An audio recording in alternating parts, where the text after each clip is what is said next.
அனைவருக்கும் வணக்கம். நான் உங்கள் சாந்தி பேசுறேங்க. இன்றைய பதிவுல நாம என்ன பார்க்க போறோம் அப்படின்னா, இன்று மூன்றாம் பிறை தரிசனம். இந்த இரண்டு பொருளை சேர்த்து பீரோவில் வையுங்கள், வீட்டில் பணம் பெருகி கொண்டே இருக்கும் அப்படின்னு சொல்லியிருக்கிறேன். அப்படி எந்த ரெண்டு பொருளை நம்ம சேர்த்து வைக்கணும் அப்படிங்கறத பத்தி தான் இந்த பதிவுல நாம தெளிவாக பார்க்க போறோம். வாங்க வீடியோக்குள்ள போகலாம். இன்றைய நாள் பார்த்தீங்கன்னா புதன்கிழமையோடு நம்மளுக்கு மூன்றாம் பிறை தரிசனம் வருகிறது. பொதுவாக புதன்கிழமையில் ஏதாவது ஒரு காரியத்தை நம்ம ஆரம்பித்தோம் அப்படின்னா அது வெற்றியில் முடியும் அப்படிங்கிறது நம்பிக்கை. பொன் கிடைத்தாலும் புதன் கிடைக்காது அப்படின்னு நம்ம முன்னோர்களின் வாக்கிற்கு இணங்க இந்த புதன்கிழமையோடு வரக்கூடிய இந்த மூன்றாம் பிறை தரிசனம் அப்படிங்கிறது ரொம்ப ரொம்ப விசேஷம். பொதுவாகவே மூன்றாம் பிறை நாம தரிசனம் செய்தோம் அப்படின்னா நம்ம சிவபெருமானினுடைய அருள் நம்மளுக்கு பரிபூரணமாக கிடைக்கும். ஏன்னா மூன்றாம் பிறையில் இருக்கக்கூடிய சந்திரனை தன்னுடைய தலையில் சூடி கொண்டிருக்கிறார் சிவபெருமான்.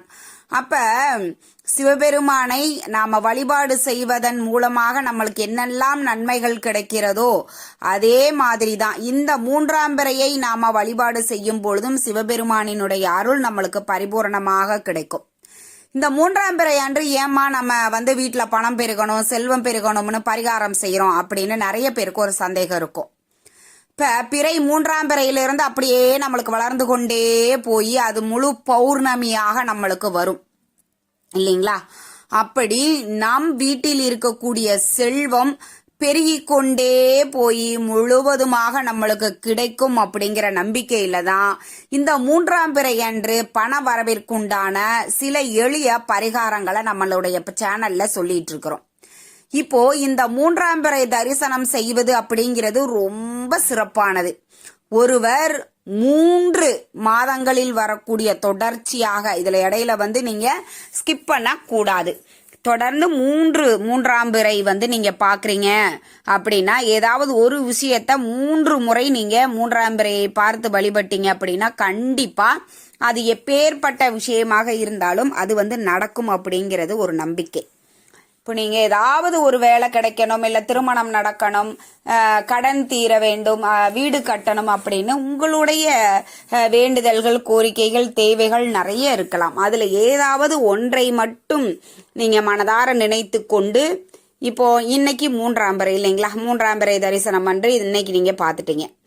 அடுத்த மாசம் மூன்றாம் பிறை நம்மளுக்கு பௌர்ணமி முடிந்து தேய்பிறை அமாவாசைக்கு அப்புறம் மறுபடியும் நம்மளுக்கு 3வது நாள் பிறை தெரியும்.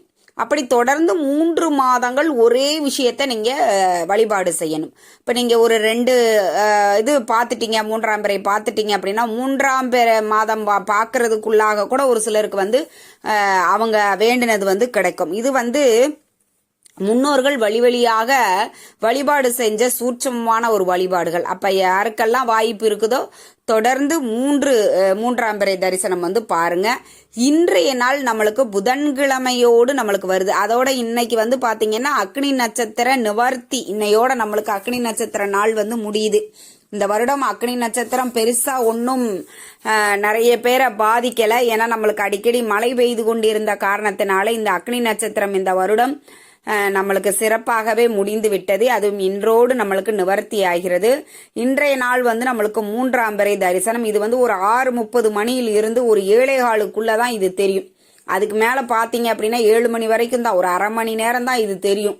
அதுக்கு மேல பாத்தீங்கன்னா தெரியாது. அப்ப அந்த அரை மணி நேரத்தில் எங்க உங்களுக்கு அந்த மூன்றாம் பிறை தரிசனம் தெரிகிறதோ அந்த இடத்தில் போய் நின்னுக்கோங்க. மொட்டை மாடியா இருக்கலாம், முன்வாசலா இருக்கலாம், பின்வாசலா இருக்கலாம், எங்க தெரியுதோ அங்க போய் நின்னுக்கோங்க. இந்த நாள்ல நம்ம சந்திர பகவானை வைத்துத்தான் வழிபாடு செய்கிறோம். அப்ப சந்திர பகவானுக்குரிய தானியம் பச்சரிசி. நீங்க அந்த பச்சரிசியை ஒரு 1/2 ஸ்பூன் எடுத்துக்கோங்க. இன்றைய தினம் புதன்கிழமை. புதன் பகவானுக்கு பிடித்த தானியம் பச்சை பயிறு. இப்ப மகாலட்சுமிக்கு பிடித்தது இந்த பச்சரிசி. சந்திர பகவானுக்குரிய தானியமும் இந்த பச்சரிசி. புதன் பகவானுக்குரிய பச்சை பயிறு. இந்த பச்சை பயிறு பண வசியத்தை ஏற்படுத்தக்கூடியது. அதனால இது ஒரு 1/2 ஸ்பூன் எடுத்துக்கோங்க. அதுக்கு அடுத்தது பணத்தை வசியப்படுத்தும் தன்மை கொண்ட பச்சை கற்பூரம், ஏலக்காய், இது எல்லாம் ஒன்னொன்னு எடுத்துக்கோங்க. அதற்கு அடுத்தது ₹1 நாணயம். உங்களுக்கு தங்கம் பெருகணும், வெள்ளி வாங்கணும் அப்படின்னா தங்கத்துல வெள்ளியில ஏதாவது ஒரு பொருளை சேர்த்து வச்சுக்கோங்க. வச்சுட்டு அப்படியே உங்க வலது உள்ளங்கையில வச்சு அந்த நிலவு ஒளியில அப்படியே கையை நீட்டி ஓம் சந்திர மௌலீஸ்வராய நமக, ஓம் சந்திர மௌலீஸ்வராய நமக அப்படிங்கிற மந்திரத்தை 27 முறை உச்சரித்து விட்டு எங்கள் வீட்டில் பணமும் செல்வமும் பெருகிக் கொண்டே போகணும். நீ எப்படி வளர்ந்து கொண்டே போகிறாயோ அதே மாதிரி எங்க வீட்டில் பணம் பெருகிக் கொண்டே போகணும், செல்வமும் எங்களுடைய குடும்பமும் முன்னேற வேண்டும், வளர்ந்து கொண்டே போக வேண்டும் அப்படின்னு மனதார சிவபெருமானை நினைத்து சந்திர பகவானையும் நினைத்து பிரார்த்தனை பண்ணிட்டு இப்போ நீங்கள் உள்ளங்கையில் வச்சிருக்கிற அந்த பொருளெல்லாம் ஒரு சிப்லாக் கவரு இல்லைன்னா ஒரு மஞ்சள் பச்சை நிற துணியில் ஒரு முடிச்சா கட்டி அதை நீங்கள் பணம் எங்கே வைக்கிறீங்களோ அந்த இடத்துல வச்சிருங்க. நீங்கள் அது ஒரு டப்பாவாக இருக்கலாம், மஞ்சள் பையாக இருக்கலாம், ஹேண்ட்பேக்கு, பர்ஸ் எதுவாக வேணாலும் வச்சுக்கோங்க. அதில் இந்த முடிச்சை கொண்டு போய் வச்சிருங்க.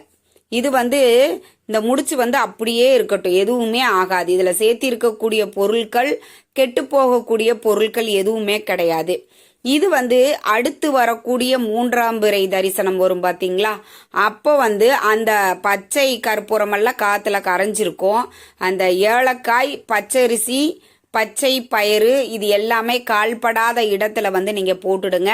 அந்த தங்கப்பொருள் அந்த நாணயத்தை மறுபடியும் நீங்க பரிகாரம் செய்வதற்கு பயன்படுத்தி கொள்ளலாம். இல்லைன்னா அதை அப்படியே உங்களுடைய பணப்பெட்டியிலே வச்சிருங்க. இது பணத்தை உங்களுக்கு அதிகரித்து கொடுக்கும். இப்போ ஒரு பர்ஸில் நம்ம ஒரு 100 ரூபாய் தான் வச்சிருக்கோம் அப்படின்னா 200 ரூபாய், 500 ரூபாய், 1000 ரூபாய், 2000 ரூபாய் அப்படின்னு பிறை எப்படி வளர்ந்து கொண்டே போகிறதோ அதே மாதிரி பணம் பெருகி கொண்டே போகும். இந்த 3ஆம் பிறை தரிசனம் அன்று சந்திர பகவானுக்குரிய தானியத்தையும் புதன் பகவானுக்குரிய தானியத்தையும் ஒன்றாக நாம இணைத்து வைக்கும் பொழுது அது மிகப்பெரிய ஒரு சக்தியாக உருமாறி நம் வீட்டில் இருக்கக்கூடிய வறுமைகள், தரித்திர நிலைகளை போக்கி செல்வ செழிப்பை ஏற்படுத்தும் அப்படிங்கிறது நம்பிக்கை. கண்டிப்பா நம்பிக்கை இருக்கிற எல்லாருமே இதை நீங்க இன்றைய மாலை நேரத்துல செய்து பாருங்கள். நிச்சயம் உங்களுக்கு கை மேல பலன் கிடைக்கும். இப்போ ஒரு சிலர் கேட்பாங்க, இந்த முடிச்ச தயார் பண்ணி பீரோல வச்சுட்டு வீட்டுல உட்காந்துக்கிட்டா பணம் வந்துருமா அப்படின்னு கேட்பீங்க. அப்படி கிடையாது. நீங்க செய்யக்கூடிய முயற்சிகளை செய்து கொண்டே இருக்க வேண்டும்.